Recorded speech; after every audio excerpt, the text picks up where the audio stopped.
बिस्मिल्लाहिर्रहमानिर्रहीम। अस्सलामुअलैकुम स्टूडेंट, कैसे हैं आप सब? उम्मीद है खैरियत से होंगे। आज मुतालिया पाकिस्तान का लेक्चर है। सफ़ा नंबर आपका 85 से 90 यानी कि 85 से 90 पेज नंबर है आपका। आज का जो हमारा टॉपिक है वो है अहम माहौलियाती मसाइल और उनका हल। पेज नंबर 85 पर है। माहौल की डेफिनेशन है जो ब्लू कलर की आपकी लाइन वेरी फर्स्ट लिखी हुई है, इसमें उसको आप अंडरलाइन कर लें। हमारे माहौल से मुराद किसी हमारे इर्द गिर्द मौजूद तमाम अवामिल और अशिया जो हम पर बराह रास्त असरअंदाज हो माहौल कहलाती है, जबकि माहौल से मुराद किसी जानदार के इर्द गिर्द का वो इलाका जो इस जानदार की ज़िंदगी और इसकी सरगर्मियों को मुतासर करे। दोनों डेफिनेशन आप याद कर सकते हैं। शॉर्ट क्वेश्चन के हवाले से इंपॉर्टेंट है। फिर इंसानी माहौल को दरपेश ख़तरात कौन से हैं? देखिए, हमारा इस वक्त जो बड़े ख़तरात हैं ना पाकिस्तान में, जिनके चंद मसाइल का हमें सामना है, उसमें है सिमथोर जंगलात का ख़त्म होना, ज़मीन का सहरा में तब्दील हो जाना, माहौलियाती आलूदगी का बढ़ना। ये 4 मेन प्रॉब्लम हैं। नेक्स्ट आ जाता है माहौलियाती आलूदगी और इसकी अकसाम। हम वेरी फर्स्ट पॉइंट पढ़ने लगे हैं किसके, जो पाकिस्तान को 4 मसाइल का सामना है ना, उनमें से पहला है आलूदगी। उसकी आगे से हम हेडिंग साथ करेंगे। शॉर्ट क्वेश्चन के हवाले से भी आ सकता है, आलूदगी से क्या मुराद है? देखिए, साफ़ सुथरे माहौल में ऐसे मुज़र अज्जा का शामिल हो जाना जो इसकी कुदरती हालत को तब्दील कर दें, आलूदगी कहलाती है। फिर आ जाता है आलूदगी इकसाम कितने हैं? फ़िज़ाई आलूदगी, आबी आलूदगी, ज़मीनी आलूदगी। शॉर्ट क्वेश्चन के हवाले से भी आ सकता है। फिर है फ़िज़ाई आलूदगी क्या है? देखिए, साफ़ हवा कुरे अर्ज़ पर बसने वाले जुमला महलू के अलावा नबातात के लिए भी अशद ज़रूरी है। अब देखें, फ़िज़ाई आलूदगी जो है इसकी वजूहात क्या हैं, क्यों ख़राब हो रही है? ये धुएँ की वजह से, ख़तरनाक गैसों की वजह से, गर्द की वजह से। अब धुआं देखिए, फैक्ट्रियों से, गाड़ियों से निकलने वाले धुआं, कार्बन डाइऑक्साइड और सल्फ़र ऑक्साइड वगैरह, ठीक है, इनकी वजह से हमारा कुदरती माहौल जो है वो ख़राब हो रहा है। जैसे मसलन ओज़ोन की तह जो है वो ख़त्म हो रही है और ज़मीनी दर्जा हरारत बढ़ने लगा है, जिसे ग्लोबल वार्मिंग कहते हैं। ये देखें, ठीक है, इसमें ये आपको नज़र आ रहा है ग्लोबल वार्मिंग से क्या मुराद है। ये शॉर्ट क्वेश्चन के हवाले से भी आपको आ सकता है। फिर आ जाता है फ़िज़ाई आलूदगी के असरात क्या हैं? देखिए, ज़मीन का दर्जा हरारत बढ़ जाता है, मौसमियाती तब्दीलियों का रोनमा होना है, इंसानों, जानवरों और फसलों पर इंतहाई मुज़र असरात मुरतब हो रहे हैं। उसके बाद देखें, आ जाती है हमारे नेक्स्ट जो पॉइंट है वो है आबी आलूदगी। ठीक है, आबी आलूदगी में देखें, हवा की तरह पानी भी ज़िंदगी के लिए लाजम है। अगरचे कुरे अर्ज़ के 3/4 हिस्सा पानी से ढका हुआ है, लेकिन एक अंदाजे के मुताबिक इसमें से सिर्फ 3% इंसानी इस्तेमाल के लिए दस्तयाब है। कितने फ़ीसद? 3%। और कितना हिस्सा है? 3/4 हिस्सा है, जिसमें से सिर्फ 3% पानी पीने के लिए जो है इंसानी इस्तेमाल के लिए दस्तयाब है। MCQs के हवाले से हैं ये। उसके बाद देखें, आबी आलूदगी की क्या वजूहात हैं। एक तो घरों और इंडस्ट्रीज़ जो हैं उनका इस्तेमाल शुदा आलूदा पानी नहरों में डाला जाता है। सीवरेज सिस्टम के ज़रिए घरेलू का घरों का आलूदा पानी ज़ेर ज़मीन जज्ब हो जाता है। नालियों का पानी फसलों पर स्प्रे की जाना, ज़र्रात के लिए इस्तेमाल की जाने वाली मुख्तलिफ़ किस्म की खादें ज़ेर ज़मीन पानी में शामिल होकर इसे ख़राब कर रही हैं। ये भी शॉर्ट क्वेश्चन के हवाले से आ सकता है। ये देखिए, एक पिक मैंने लगाई हुई है यहाँ पर आबी आलूदगी की। उसके बाद हमारा नेक्स्ट आ जाता है, ये भी मैंने एक पिक शो की हुई है आबी आलूदगी की। आबी आलूदगी के असरात। अब देखिए, आबी आलूदगी के असरात क्या हैं? बीमारियों में इजाफा, हैज़ा, हेपाटाइटिस, टाइफाइड, जिल्द, अशुबे चश्म यानी आँखों की बीमारियाँ। आबी आलूदगी की जो है सिर्फ इंसानों के लिए नहीं बल्कि आबी महलूक के लिए भी ख़तरनाक है, जिससे माहीगीरी के शोबे से वाबस्ता अफराद की आमदनी मुतासर होने का डर है। अब ये देखें, ये शॉर्ट क्वेश्चन के हवाले से भी आ सकता है। नेक्स्ट हमारा पॉइंट आता है ज़मीनी आलूदगी। अब ज़मीनी आलूदगी की वजूहात क्या हैं? बुक के ऊपर आपके पैराग्राफ लिखे हुए हैं, यहाँ पे मैंने पॉइंट्स में इन सबको लिख दिया है।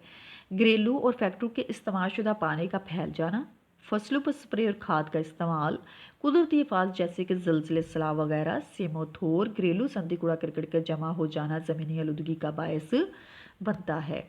ये वो वजूहात हैं जिससे हमारी ज़मीन ख़राब हुई।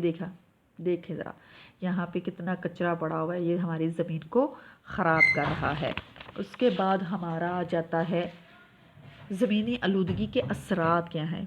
जैसे हमारी ज़मीन ख़राब हो रही है ना, तो खुराक की किल्लत हो रही है, फसल काश्त करने के लिए ज़मीन नाकाबिल काश्त हो रही है, फसलों, जंगलात और जंगली महलूक के लिए बड़ा नुकसान है। अगर हमारी ज़मीन आलूदगी का शिकार हो जाए तो जंगलात ख़त्म हो जाएंगे, जंगलात ख़त्म होंगे, जंगली महलूक को बड़ा नुकसान होगा, उनकी रहाइश गाह ख़त्म होती जाएगी। तो ये हमारे ज़मीनी आलूदगी के असरात शॉर्ट क्वेश्चन के हवाले से भी आ सकते हैं। फिर आ जाता है हमारा नेक्स्ट, जंगलात का ख़त्म होना या जंगलात का कटाव। अब किसी भी मुल्क में मोतदिल आबो हवा के लिए ना इसके कुल रकबे का 20 से 25% हिस्सा जंगलात पर मुश्तमिल होना ज़रूरी है। कितना? 20 से 25%। लेकिन हमारा मुल्क जो पाकिस्तान है, इस वक्त सिर्फ 5% रकबे पर हमारे मुल्क में जंगलात हैं। अब देखें, ये एक पिक लगाई हुई है, किस तरह से दरख्तों को काटा जा रहा है। फिर आ जाता है जंगलात की कमी से जन्म लेने वाले मसाइल। अब हुकूमत की आमदनी में कमी, ज़मीन के कटाव में इजाफा है, मौसमियाती तब्दीलियाँ पैदा हो रही हैं, जंगली हयात में कमी हो रही है, माहौलियाती हुस्न में तनज़्ज़ुली है, माहौलियाती आलूदगी में इजाफा है। अब जंगलात में इजाफे के लिए हुकूमती इक़दाम कौन से होने चाहिए। देखिए, अब जैसे हमने पढ़ा है कि जंगलात की कमी से जो मसाइल पैदा हो रहे हैं, ऑक्सीजन की कमी हो रही है, कार्बन डाइऑक्साइड की मकदार में इजाफा हो रहा है, यानी कि हमारा मौसमियाती तब्दीलियाँ आ रही हैं, बारिशों में कमी हो रही है, सैलाब का ज़्यादा आ जाना है, जंगलात के कटाव से जंगली हयात को नुकसान पहुँच रहा है, कुदरती क़यामगाहें ख़त्म उनकी हो रही हैं। तो इसके लिए हमें सोल्यूशन क्या होना चाहिए। साल में 2 बार सरकारी सतह पर शजरकारी की मुहिम चलाई जाए। हुकूमत मुख्तलिफ किस्म के बीज बरामद करती है, नर्सरी उगाकर आवाम को फराहम करती है। ज़राए इब्लाग के ज़रिए लोगों में इसका शऊर पैदा किया जाए कि दरख्त लगाए जाएँ। नेक्स्ट हमारा जो आ जाता है वो है सेमोथोर, ज़मीन का सहरा में तब्दील होना। ठीक है, ये टॉपिक आपका इंक्लूड नहीं है।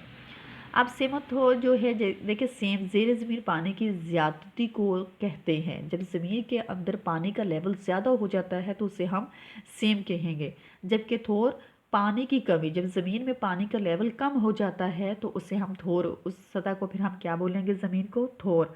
इस वक्त पाकिस्तान का तकरीबन 2 करोड़ एकड़ रकबा जो है ना सेमोथोर का शिकार है। अब यहाँ पे एक पिक लगाई जिसमें वाइट कलर आपको नज़र आ रहा है, ये थोर है। ठीक है, तो यहाँ पर ये आपको बंजर ज़मीन नज़र आ रही है। फिर नेक्स्ट आ जाता है सेमोथोर की बड़ी वजूहात क्या हैं कि क्यों ज़मीन ख़राब हो रही है। नहरों से पानी का रिसाव, ना हमवार खेत, आपाशी के कदीम और रवायती तरीके हैं। एक जैसी फसल का मुस्तकिल काश्त किया जाना, बार बार एक फसल को काश्त किया जा रहा है, जिसकी वजह से हमारी ज़मीन ख़राब हो रही है। और सेमोथोर के मसाइल पर हम काबू कैसे पा सकते हैं हुकूमती सतह पर। देखें, ट्यूबवेल को लगाकर, नहरों और खालों की पुख्तगी कर कर, उन्हें मजबूत बनाकर, खेतों में मुनासिब निकासियाब का इंतज़ाम करके, पानी और मिट्टी के तजिए के लिए लेबार्ट्रियों का क़याम किया जाए, काश्तकारों की तरबियत व मशावरत की जाए। इस तरह से हम सेमोथोर पर काबू पा सकते हैं। ये आपके 3 पॉइंट पेज नंबर 90 पर भी दिए गए हैं, इनको अच्छी तरह से आपने याद करना है। शॉर्ट क्वेश्चन के हवाले से है। डायरी आपकी आ जाती है कि माहौल से क्या मुराद है, हमारे माहौल को किन बड़े खतरात का सामना है, सेमोथोर से क्या मुराद है, सेमोथोर की बड़ी वजूहात कौन सी हैं, सेमोथोर के मसाइल पर काबू पाने के लिए किन हुकूमती इक़दामात का इंतज़ाम किया गया है, जंगलात किसी मुल्क के लिए क्यों ज़रूरी है, जंगलात में इजाफे के लिए हुकूमती इक़दामात लिखें, ज़मीन सहरा में क्यों तब्दील हो रही है। ये टॉपिक आपका नहीं है, इसलिए इस क्वेश्चन को छोड़ दें। जंगलात की कमी की वजूहात बताएँ। फिर नेक्स्ट डायरी है, आलूदगी से क्या मुराद है, माहौलियाती आलूदगी की इकसाम बताएं, फ़िज़ाई आलूदगी की वजूहात बताएं, फ़िज़ाई आलूदगी के असरात बयान करें, आबी आलूदगी की वजूहात बयान करें, आबी आलूदगी के असरात बयान करें, ज़मीनी आलूदगी की वजूहात बयान करें। ठीक है, ये स्लाइड के ऊपर सब आंसर इनके मौजूद हैं। ये आज की आपकी डायरी थी। Short question, long question, MCQs के हवाले से याद कीजिएगा। अल्लाह हाफिज़।